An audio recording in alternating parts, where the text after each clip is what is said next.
જય Ganesh, happy morning. હું Shaunkesh Pathak, profession tarot card reader અને ન્યુમરોલોજીસ્ટ છું.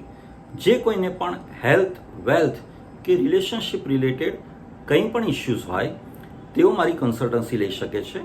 મારા જે વ્યુઅર્સ છે તેઓ માટે મારી પાસે એક ઓફર છે કે જે કોઈ પણ મારા કોઈ પણ એક વિડીયોને 10 વ્યક્તિઓમાં શેર કરશે અને તેનો સ્ક્રીનશોટ મને મોકલી આપશે તો તેઓનો કોઈ પણ એક પ્રશ્ન છે તેનું સોલ્યુશન હું આપીશ.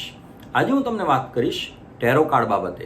સ્ક્રીન પર આપને આ જે ટેરો કાર્ડ દેખાઈ રહ્યું છે તે છે કન્ડિશનિંગનું ટેરો કાર્ડ. હવે આમાં તમે જોઈ રહ્યા છો કે એક સિંહ છે, પણ તે ઘેટા બકરાના ટોળામાં છે. એટલે કે એનું જે પોતાની શક્તિ છે તે પોતે ગુમાવી બેઠ્યું છે. કેમ? કારણ કે એ ઘેટાઓથી ઇન્ફ્લુઅન્સ થઈ ગયું છે.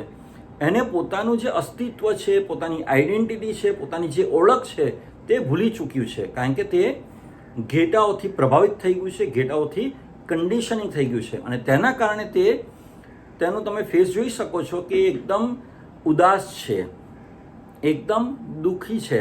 કારણ કે તેની જે શક્તિ છે તેનો તે પૂરેપૂરો ઉપયોગ કરી શકતું નથી. તે પોતે જંગલનો રાજા છે, પણ એક નોકર તરીકે કે એક બંદી તરીકે તે પોતે રહ્યો છે. બરાબર? તો તેનો જે પાવર છે, તેની જે શક્તિ છે એનો પૂરેપૂરો ઉપયોગ થયો નથી. તો તમારે તમારી પોતાની જાતને ઓળખવાની જરૂર છે અને તમારું જે માઇન્ડસેટ છે તેને બદલવાની જરૂર છે કે ભાઈ તમારામાં સિંહ જેટલી શક્તિ છે તો તમે એક ઘેટાની માફક અથવા તો એક નિર્બળ વ્યક્તિ તરીકે ના રહો. તમારામાં પાવર છે, તમારામાં શક્તિ છે, તે શક્તિ બહાર લાવો અને તમારું જે ગોલ છે તેને અચીવ કરવા માટે આગળ વધો. ખુશ રહો, મસ્ત રહો, સ્વસ્થ રહો.